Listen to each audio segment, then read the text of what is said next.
ಆಮ್ಲ ಮತ್ತು ಪ್ರತ್ಯಾಮ್ಲಗಳ ಪರೀಕ್ಷೆಯನ್ನು ಮಾಡಕತ್ತಾರ. ನಿಂಬು ಹಣ್ಣಿನಲ್ಲಿ ನಿನ್ ಕೈಗೆ ಯಾವ್ದೈತೆ ಅದು ನೋಡುವ. ನಿಂಬೆ ಹಣ್ಣಿನಲ್ಲಿ ಲಿಂಪಸ್ ಅಂತ ಅರ್ಥ ಇಲ್ಲ. ಯಾವ ಬದಲಾವಣೆ ಕಾಣಾಗ್ತದ? ಹಾ, ನೀಲಿದ್ರೆ ಏನಾಗ್ತ ತೋರ್ಸವ್ರಿ. ನೀಲಿದ್ರೆ ಏನಾಗ್ತ? ಓಕೆ. ಇದೇ ನಿಂಬು ಹಣ್ಣಿಗೆ ಕೆಂಪು ಲಿಟ್ಮಸ್ ನದ್ದಾಗತ್ತಾಳ. ಆದ್ರ ಯಾವುದೇ ರೀತಿಯಾದಂತ ಬದಲಾವಣೆಗಳು ಕಾಣ್ತಾ ಇಲ್ಲ, ತೋರಿಸೋದನ್ನು ಕೂಡ ಏನು ಬದಲಾಗ್ತಾ ಇಲ್ಲ. ಇದ ನಿಂಬೆ ಹಣ್ಣಿಗೆ ಈಗ pH ಪೇಪರ್ ಅಂತಾಳೆ.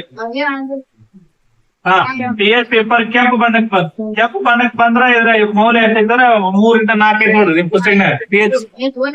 ಅದ್ರದ್ದು ಏನಂತ ಈಗ 3 ಅಂತಿಲ್ಲ. ಸೊ ಹಾಗಾದ್ರೆ ನಿಂಬೆ ಹಣ್ಣು ಒಂದು ಆಮ್ಲ ಸಿಟ್ರಿಕ್ ಆಮ್ಲವನ್ನು ಹೊಂದಿದೆ ಅಂತ ಗೊತ್ತಾಯ್ತು ಈಗ. ಸೊ ಇದು ಕೆಂಪು ಪೇಪರ್ ಅನ್ನ ಬದಲಾಯಿಸಲಿಲ್ಲ, ನೀಲಿ ಇಟ್ಟು ಬದಲಾಯಿಸ್ತು. ಸೂಚಕದಲ್ಲಿ ಕೆಂಪು ಬಣ್ಣಕ್ಕೆ ಬರ್ಬೇಕಾಗ್ತದೆ. ಈಗ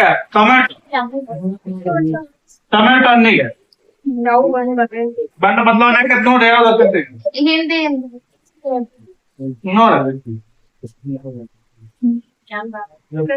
ಕೆಂಪಕತ್ತಿಲ್ ನೋಡು, ಬದಲಾವಣೆ ಮಾಡಿ ನೋಡಿ. ಇನ್ನೊಂದ್ ಪೇಪರ್ ತಗೋಬೇಕಲ್ಲ. ಸೊ ಇನ್ನೊಂದ್ ಪೇಪರ್ ತಗೋ. ಟೊಮೆಟೊ ಹಣ್ಣ ತಂದು ಇದಕ್ಕೆ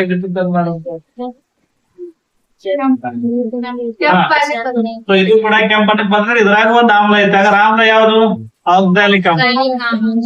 ಈಗ ನೆಕ್ಸ್ಟ್ ಈ ಕೆಂಪು ಲಿಟ್ಮಸ್ ಪೇಪರ್ ಬಣ್ಣ ಬದಲಾಯಿಸಕ್ಕೆ ಸಾಧನೆ ಇಲ್ಲ. ಯಾಕಂದ್ರೆ ಆಮ್ಲ ಇರೋದ್ರಿಂದ ಕೆಂಪು ಲಿಟ್ಮಸ್ ಪೇಪರ್ ಹಂಗ ಉಳ್ಕೊಂಡ್ರೆ. pH ಪೇಪರ್ ಆಗಲಿಕ್ಕಿಂತ ಸ್ವಲ್ಪ ಬಣ್ಣ ಬದಲಾವಣೆ ಚಿಳು ಗುಲಾಬಿ ಬಣ್ಣಕ್ಕೆ ಬಂದೈತಿ. ಅಂದ್ರ 4 ಇರ್ಬೋದು. 4 ಇದ್ರ ಮೂಲಕ ನಮ್ಗೆ ಗೊತ್ತಾಗಿತ್ತೆ ಅಂದ್ರ ಇಲ್ಲಿ ನಾವು ತೆಗೆದುಕೊಂಡ್ರ 2 ವಸ್ತುಗಳು ಏನಾಗ್ಯಾವ ಅಂದ್ರೆ ಆಮ್ಲಗಳಾಗ್ಯಾವ. ಹಾಗಾಗಿ ನೀಲಿ ಲಿಟ್ಮಸ್ ಇದ್ದದ್ದು ಕೆಂಪು ಬಣ್ಣಕ್ಕೆ ಬದಲಾಯ್ತು. ಆ ಸೂಚಕ ನಮಗ ಅದ್ರ ಸೂಚಕ ಎಷ್ಟೈತೆ ತೋರಿಸ್ತೀವಿ. 1 3 1 4. ಕೆಂಪು ಲಿಟ್ಮಸ್ ಪೇಪರ್ ಯಾವುದೇ ಬಣ್ಣ ಬದಲಾಯಿಸಲ್ಲ. ಇವೆರಡು ಕೂಡ ಏನಾಗ್ಯಾವ ಅಂದ್ರ ಆಮ್ಲಗಳಾಗ್ಯಾವ. ಇವೆರಡು ಕೂಡ ಏನಾಗ್ಯಾವ ಅಂದ್ರ ಗೊತ್ತಾಯ್ತಾ?